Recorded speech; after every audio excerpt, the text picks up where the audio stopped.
जय श्री कृष्ण, जय श्री राम, जय माँ दुर्गा। माँ दुर्गा की एकादश अध्याय की कथा हिंदी में। मैं भुवनेश्वरी देवी का ध्यान करता हूँ। उनके श्री अंगों की आभा प्रभात काल के सूर्य के समान है और मस्तक पर चंद्रमा मुकुट है। वे उभरे हुए स्तनों और 3 नेत्रों से युक्त है। उनके मुख पर मुस्कान की छटा छाई रहती है और हाथ में वरद अंकुश पाश एवं अभय मुद्रा शोभा पाते हैं। ऋषि कहते हैं, देवी के द्वारा महादैत्यपति शुंभ के मारे जाने पर इंद्र आदि देवता अग्नि की आगे करके उन कात्यायनी देवी की स्तुति करने लगी। उस समय अभीष्ट की प्राप्ति होने से उनके मुख कमल दमक उठे थे और उनके प्रकाश से दिशाएं भी जगमा उठी। देवता बोले, शरणागत की पीड़ा दूर करने वाली देवी माँ, हम पर प्रसन्न होइए। संपूर्ण जगत की माता प्रसन्न होइए।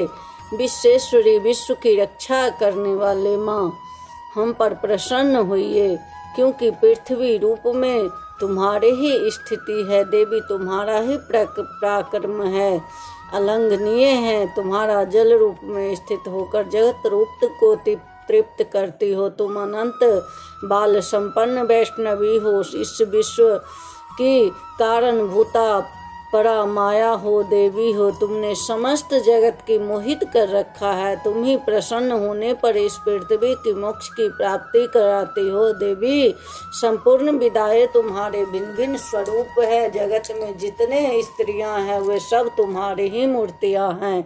जगदम्बा, एकमात्र तुमने इस विश्व को व्याप्त कर रखा है। तुम्हारी स्तुति क्या हो सकती है। तुम तो स्तवन करने योग्य पदार्थों से भरे एवं परावानी हो। जब तुम सर्वस्वरूपा देवी स्वर्ग तथा मोक्ष प्रदान करने वाली हो, तब इस रूप में तुम्हारा स्तुति हो गई।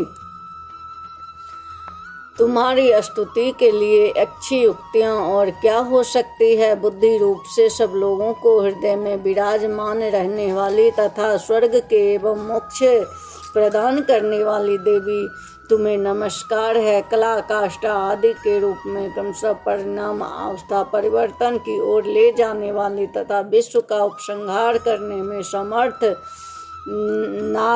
नारायणी तुम्हें नमस्कार है। नारायणी, तुम हम सब प्रकार के मंगल प्रदान करने वाली मंगलमयी कल्याणदायिनी शिवा हो। सब पुरुषार्थों से सिद्ध करने वाली शरणागत वत्सला 3 नेत्रों वाली एवं गौरी हो। तुम्हें नमस्कार करते हूँ। तुम सृष्टि पालन और संहार शक्ति भूता सनातनी देवी, गुणों का अपार सर्व गुणमयी तथा नारायणी, आपको नमस्कार करते हैं। शरण में आए हुए भक्तों को पीड़ित को रक्षा करने में संलग्न रखने वाले तथा सबकी पीड़ा दूर करने वाली नारायणी देवी, आपको नमस्कार है। नारायणी, तुम ब्रह्माणी का रूप धारण करके हंस से विराजमान विमान पर बैठती तथा कुसुम जल छिड़कती रहती हो। तुम्हें नमस्कार है। माहेश्वरी रूप से त्रिशूल चंद्रमा संपर्क को धारण करने वाली माँ, वृषभ की बेट पर बैठने वाले नारायणी देवी, तुम्हें नमस्कार है। मोरों और मृगों से घिरी रहने वाली तथा महाशक्ति धारण करने वाली कौमारी पधारनी निष्पापी नारायणी, तुम्हें नमस्कार है। शंख चक्र गदा शंख धनुष रूप उत्तम आयुधों के का धारण करने वाली वैष्णवी शक्ति रूपा नारायणी, तुम प्रसन्न हो, वो तुम्हें नमस्कार है। हाथ में भयानक महाचक्र लिए और टाढ़े पर धरती को उठाए हुए वाही रूप धारणी कल्याणमयी नारायणी, तुम्हें नमस्कार है। भयंकरी नृसिंही रूप से दैत्य को वध के लिए उद्योग करने वाली त्रिभुवन की रक्षा संकलन में रखने वाली नारायणी, तुम्हें नमस्कार है। मस्तक पर किरीटी और हाथ में मजवज्र महावज्र धारण करने वाली, सहस्त्र नेत्रों के कारण दिखाई देने वाले, वृत्रासुर के प्राणों के अपहरण करने वाले इंद्र शक्ति स्वरूपा नारायणी देवी तुम्हें नमस्कार है। शिवदूती रूप से दैत्यों को मरती, सेना को श्रृंगार करने वाले, भयंकर रूप धारण विकट गर्जना करने वाली नारायणी तुम्हें नमस्कार है। डांडों के कारण विकराल मुख वाले, मुंडो माला से विशोभित मुंड मर्दनी चामुंडा रूपा नारायणी तुम्हें नमस्कार है। लक्ष्मी, लज्जा, महाविद्या, शारदा, पुष्टि, स्वधा, दुर्गा, महारात्रि, तथा महाविद्या रूपा नारायणी तुम्हें नमस्कार है। मेधा, सरस्वती, बड़ा श्रेष्ठा, भूति, ईश्वरी रूपा, बाल भैरवी, भूरे रंग की अथवा पार्वती, तामसी, महाकाली, नीता, स्वयं प्रायना तथा ईशा सबकी आधीश्वरी रूपनी नारायणी तुम्हें नमस्कार है। सर्वस्वरूपा, सर्वेश्वरी तथा सर्व प्रकार की शक्तियों से संपन्न दिव्य रूपा दुर्गे देवी, भयों से हमारी रक्षा करो तुम्हें नमस्कार है। कात्यायनी, यदि 3 लोचनों से विभूषित तुम्हारा सौम्य मुख सब प्रकार से भयों से हमारी रक्षा करे तुम्हें नमस्कार है। भद्रकाली, ज्वालाओं के कारण विकराल प्रतीत होने वाले, अतीत भयंकर और समस्त असुरों का संहार करने वाले तुम्हारा त्रिशूल भय से हम बचाए तुम्हें नमस्कार है। देवी, जो अपनी ध्वनि से संपूर्ण जगत को व्याप्त करने की दैत्यों के तेज नष्ट किए देता है, वह तुम्हारा घंटा हम लोगों की पापों से उसी प्रकार रक्षा करे जैसे माता अपने पुत्रों की कर्मों से रक्षा करते हैं। चंडिके, तुम्हारे हाथों में सुशोभित खड्ग जो असुरों के रक्त और चर्बी से चर्चित है, हमारा मंगल करे हम तुम्हें नमस्कार करते हैं। देवी, तुम प्रसन्न होने पर सब रोगों को नष्ट कर देती हो, कुपित होने पर मनवांछित फल कामनाओं को नाश कर देती हो। जो तुम लोग तुम्हारी शरण में आ चुके हैं उन पर विपत्ति तो आती ही नहीं। तुम्हारी शरण में गए हुए मनुष्य दूसरों को शरण लेने वाले हो जाते हैं। देवी अंबिके, तुमने अपने स्वरूपों को अनेक भागों में विभक्त किया है, नाना प्रकार के रूपों से, जो इस समय इन धर्मद्रोही महादैत्यों को संहार किया है, वह सब दूसरी कौन कर सकती है। विद्याओं अज्ञान की प्रकाशित करने वाले, शास्त्रों आदियों वाक्यों में वेदों में तुम्हारे सिवा और किसका वर्णन है, तथा तुमको छोड़कर दूसरी कौन सी शक्ति है जो इस विश्व को अज्ञान में घोर अंधकार से परिपूर्ण ममता रूपी गड्ढे में निरंतर भटका रही हो। जहाँ राक्षस, जहाँ भयंकर विख वाले सर्प, जहाँ शत्रु लुटेरों की सेना तथा जहाँ दवानल हो जाता है, तथा समुद्र के बीच में रहकर तुम विश्व की रक्षा करती हो। विश्वेश्वरी, तुम विश्व का पालन करती हो। विश्व रूपा, इसीलिए संपूर्ण विश्व को धारण करती हो। तुम भगवान विश्वनाथ की वंदनीय हो। जो लोग भक्ति पूर्वक तुम्हारे सामने मस्तक झुकाते हैं, वे संपूर्ण विश्व को आश्रय देने वाली देवी प्रसन्न हो।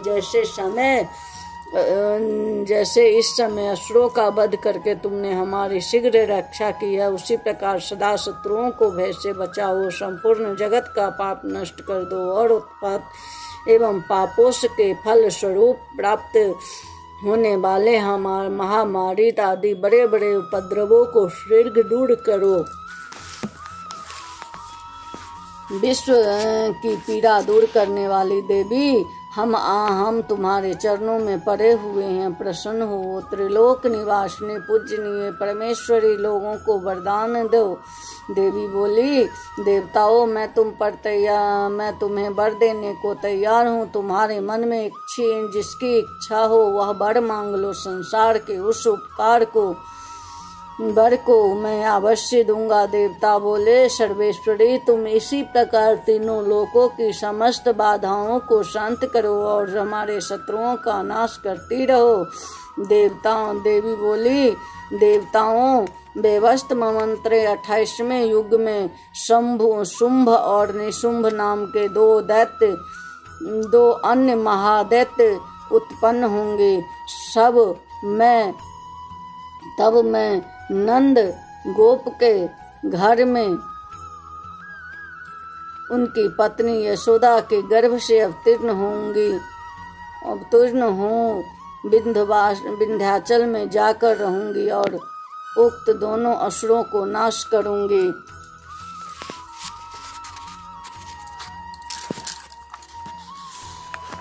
फिर अत्यंत भयंकर रूप से पृथ्वी पर अवतार ले वे प्रचलित नाम वाले दानवों को वध करूंगी। उन भयंकर महादैत्यों को भक्षण करते समय मेरे दांत अनार के फूल की तरह भांति लाल हो जाएंगे। तब स्वर्ग में देवता और मर्तलोक में मनुष्य सदा मेरी स्तुति करते हुए मुझे रक्त दंतिका कहेंगे। फिर जब पृथ्वी पर 100 वर्षों के लिए वर्षा रुक जाएगी, पानी का अभाव हो जाएगा, उस समय में मुनियों के स्तवन करने पर पृथ्वी पर आयो निज रूप में प्रकट होंगी और 100 नेत्रों से मुनियों को देखूंगी। अतः मनुष्य शताक्षी इस नाम से मेरा संकीर्तन करेंगे। देवताओं, उस समय मैं अपने शरीर से उत्पन्न हुए शांकों द्वारा समस्त संसार का भरण पोषण करूंगी। तब तक वर्षा नहीं होगी, तब तक वे शाक ही सबके प्राणों की रक्षा करेंगे। ऐसा करने से कारण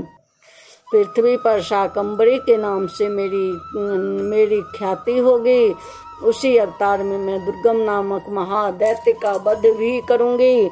इससे मेरा नाम दुर्गा देवी के रूप से प्रसिद्ध होगी। मैं इस भीम रूप धारण करके मुनियों को रक्षा के लिए हिमालय पर रहने वाले राक्षसों को भक्षण करूंगी। उस समय सब मुनि भक्ति से नतमस्तक होकर मेरी स्तुति करेंगे। तब मेरा नाम भीमा देवी के रूप में विख्यात होगा। तब अरुण नामक दैत्य तीनों लोकों में भारी उपद्रव मचाएगा। तब मैं तीनों लोकों का हित करने के लिए पैरों वाले असंख्य भ्रमरों का रूप धारण करके उस महादैत्य का वध करूंगी। तब मुझे लोग ब्राह्मणी देवी के नाम से